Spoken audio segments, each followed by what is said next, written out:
ele é ovacionado porque ele é o patrono daquela escola de samba, também é temido. Então as pessoas têm que meio que reverenciá-lo, né? O Rogério, ele é meio assim parece um filme a vida dele, cara. Parece uma parada de... Todo mundo que passou pelo caminho do Rogério Andrade atrapalhando o caminho dele, não tá mais aqui, entendeu?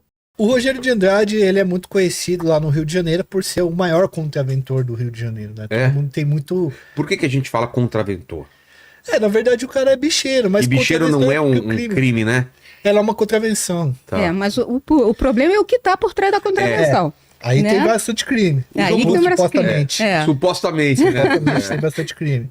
Bom, o que acontece é que quando o Castor de Andrade morreu, que era tio do Rogério Andrade, o Rogério, ele era já o articulador, o operador do jogo do bicho do tio, e ele acaba se destacando e é uma guerra pelo espólio do Castor de Andrade entre o Paulinho Andrade, ele e o Fernando Inácio, que era casado com a filha do Castor. Tá. E esses caras começam a brigar e aí começa a morrer várias pessoas, né, velho? Um rastro de sangue, na verdade. Esse é o... Isso, esse é o Rogério Andrade. Depois de várias plásticas. Ele tem vários rostos. Sério? Toda vez que ele vai preso, ele tem um rosto diferente. Ele é um cara que cuida da aparência, né? Nossa, malha pra caramba. E assim, o Vilela, aí o Paulinho de Andrade morreu lá no início dos anos 2000. Ele chegou até a ser investigado pelo crime, mas não foi pra frente. E aí em 2010 colocaram uma bomba no carro dele, que o filho dele faleceu, isso mostrou no Vale o Escrito. E aí ele tinha uma guerra contra o Fernando Inácio, que era o casado com a filha do Castor e cunhado do Paulinho Andrade. Então eles disputavam porque o Castor de Andrade tinha deixado as maquininhas pro Fernando Inácio e o jogo escrito pro Rogério de Andrade, né? E aí eles começaram a brigar, e o Fernando Inácio perdeu a vida, foi executado em 2020, né? 2020. Isso. Ele tava no heliponto e ele foi executado. E o Rogério de Andrade agora foi preso, acusado desse crime aí, né? De ser mandante, né, do assassinato do Fernando Inácio, que foi no heliponto, e foi assim, até meio que cinematográfico, né, porque eles pesquisaram direitinho, monitoraram o Fernando Inácio, ele estava vindo da Ilha Grande, que ele tem uma ilha lá na região, que ele morava lá com a esposa, e ainda estava no final meio que da pandemia, né, e aí ele vinha de helicóptero, deixou a esposa, a Carmen Lúcia, filha do Castor de Andrade, dentro do helicóptero, enquanto ele foi buscar o carro no estacionamento do heliponto no Recreio. Quando ele estava lá no estacionamento, ele levou vários tiros. E tem essas imagens, né? Tem essas imagens. Na série Vale Escrito, eles mostram isso. Isso, exatamente. E ele foi, e os pistoleiros, né, no caso, as pessoas que foram contratadas, tinham 2 policiais militares, um ex-policial e uma pessoa civil normal. E eles atiraram no Fernando Inácio por cima de um muro, eles conseguiram acessar um terreno baldio que dava para o heliponto. Sei. E estava justamente na mesma direção de onde ele foi buscar o carro dele. E que aí... é blindado, mas antes dele entrar no carro, né? Exatamente. Isso. Provavelmente deve ser blindado. Sim, era blindado. Era blindado. E a última blindagem, assim, a arma estava camuflada, coisa de pistolagem mesmo. Eles foram presos, esses caras, né? Conseguiram prender. E ficou rolando aí durante anos esse processo, né? Na verdade, a investigação, e agora ele foi preso. Na verdade, o que acontece? Ele chegou, o chefe da segurança dele, o Márcio Araújo, chefe da segurança do Rogério Andrade, chegou a ser preso, e o Rogério Andrade foi denunciado pelo Ministério Público como mandante do crime. Só que chegou no STF, e no STF o ministro Nunes Marques alegou, né, achou que tinham poucas provas, poucos indícios contra Rogério Andrade como mandante e trancou a ação. Esse trancamento da ação, pelo que ele registrou, pelo que ele deixou na sentença, na decisão, ele disse que só poderia ser reaberto junto com, isso foi também, passou pela segunda turma do STF, que só podia ser reaberto o caso contra o Rogério se houvesse novas provas. Sim. E aí, na semana passada, o GAECO, né, o Grupo de Atuação Especializada do Ministério Público do Rio de Janeiro, né, contra o crime organizado, ele acabou prendendo, né, o Rogério Andrade porque conseguiu novas provas contra ele. Aí o caso foi reaberto contra ele e pediram também que ele fosse para um presídio federal. Ele ainda está no presídio comum, né, no Rio de Janeiro, em Bangu 1 e em Bangu... no complexo de Jericinó, mas ele está esperando uma vaga no sistema prisional federal. E por que vai para o federal? Porque é mais segurança? Assim, você tira ele do Rio de Janeiro, né? Onde ele tem grande influência, onde ele pode mover os pauzinhos e tal. E contra testemunhos, pode também coagir testemunhos. Isso, exatamente. E assim, Vilela, o sistema penitenciário federal é um túmulo. Ele vai ficar ali com um cara igual Marcola, igual Luiz Carlos da Rocha Cabeça Branca, só peixe grande, que é que geralmente não se pode comprar, não tem como comprar. Geralmente os policiais penais nas penitenciárias federais, eles não têm muita ligação, até de territorialidade com o preso que tá ali.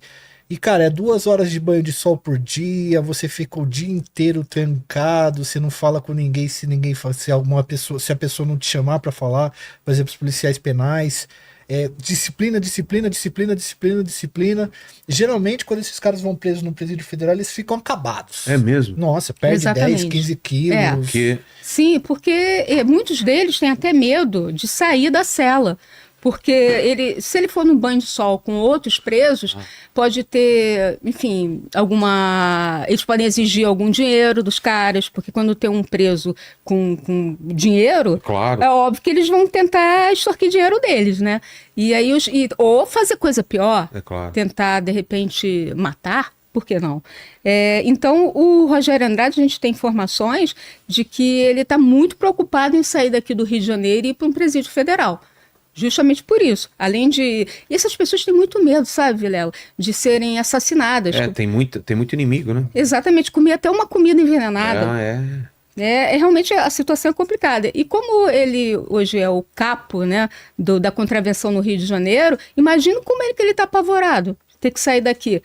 Né? E ele estava tentando, entre aspas, né, levar uma vida mais comum. Ele já tinha voltado a ir para suas redes sociais. Muitos anos que ele tinha parado com isso. Ele estava investindo também fortemente na Mocidade Independente de Padre Miguel, que é a escola de samba que ele é patrono. Né? Ele, enfim, estava chamando gente para fazer um carnaval, para ganhar mesmo o Carnaval Carioca em 2025. Então ele está muito preocupado, né, em sair daqui do Rio e, de repente, ficar numa prisão sozinho, numa cela, né? E eles ficam abatidos. A gente vê aí no caso dos presos do caso da Marielle, todos perderam mais de 15, 20 quilos. Eles ficam uma caveira mesmo, cara. Porque assim, e outra coisa, Vilela, é que é um presídio só de cobra criada, entendeu? Então assim, você vai sair lá no pátio, você vai ter o Marcola, você vai ter o Tirícia, você vai ter... Como disse o Luiz Carlos da Rocha, você vai ter só chefe do crime também, que é cara que você não consegue comprar, entendeu? É cara que você tem que manter uma relação ali de igual para igual. E geralmente os bicheiros, quando ficam no estado deles, eles conseguem uma série de regalias.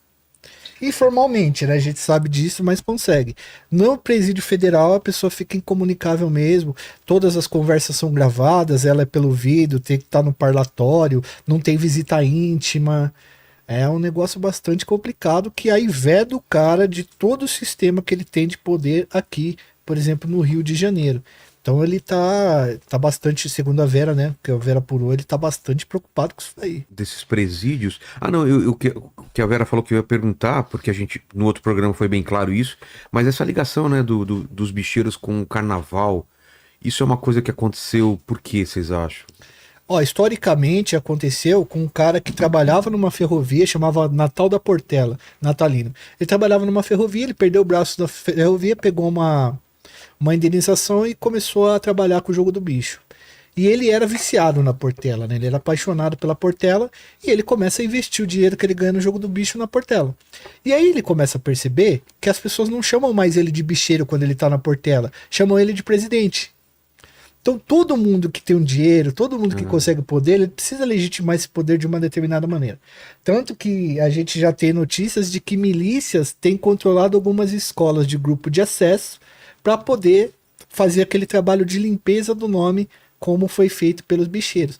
Aí, conforme o tempo vai passando, esses bicheiros vão abraçando suas escolas, vão disputando o poder através do investimento nessas escolas, até que eles ajudam a criar a Liesa, né, que é a Liga Independente das Escolas de Samba do Rio de Janeiro, que é onde basicamente acontece e se constitui o espetáculo.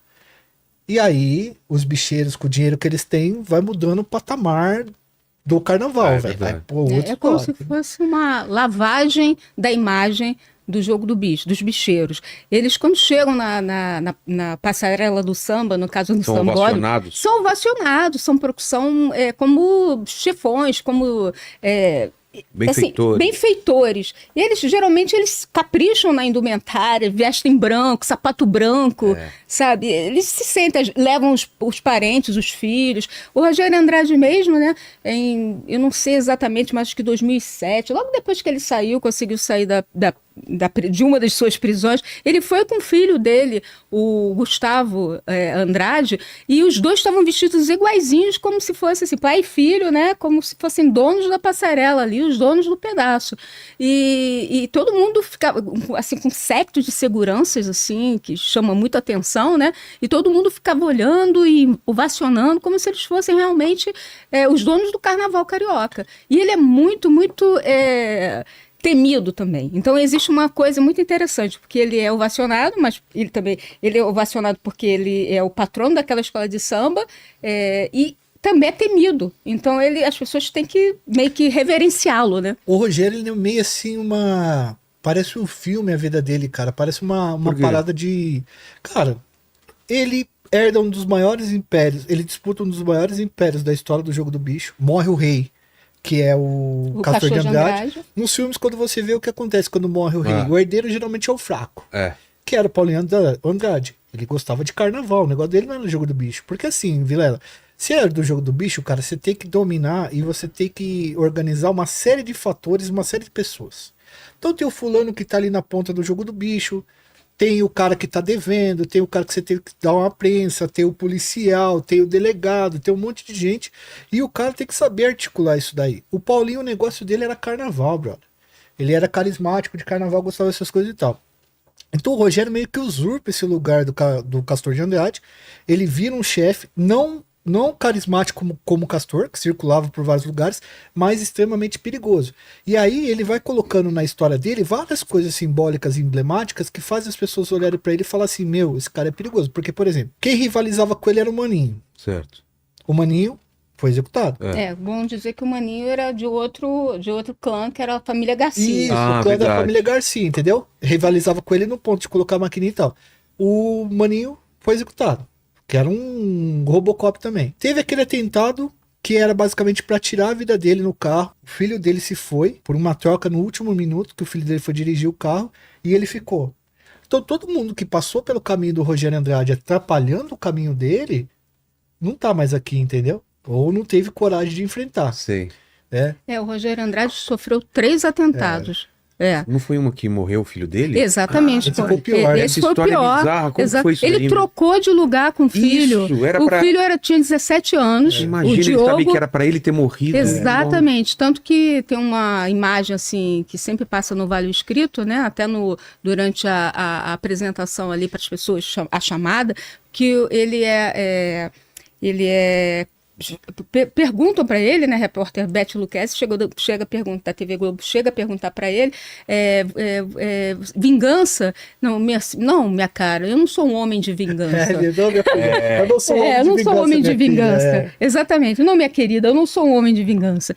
Não, todo Mas mundo sabe imagina que se for... o ódio desse cara. Né? Exatamente. E o BO ficou assim. E com ele não aconteceu nada nesse... Ele é um Highlander, né? Incrível. Ele consegue se livrar de tudo. Tinha uma bomba dentro do carro. Tinha uma bomba dentro do carro. Que, por sinal, a bomba estava embaixo do assento do carro do Rogério, que o filho morreu, né? Acabou morrendo. Eles trocaram de lugar. Trocaram de lugar. O filho de 17 anos, assim, com carro, sem aquela coisa. Tinha acabado de trocar ali, né? Eles estavam saindo numa academia de ginástica, por isso que eu sempre falo. É um perigo a academia de ginástica. Eu vi várias coisas relacionadas à academia de ginástica no Vale Escrito. O Exato. Maninho foi morto na academia de ginástica, várias pessoas. Se você vê, ele machucou o nariz dele, meio que espatifou, porque, olha, dá uma olhada pra você ver o nariz dele.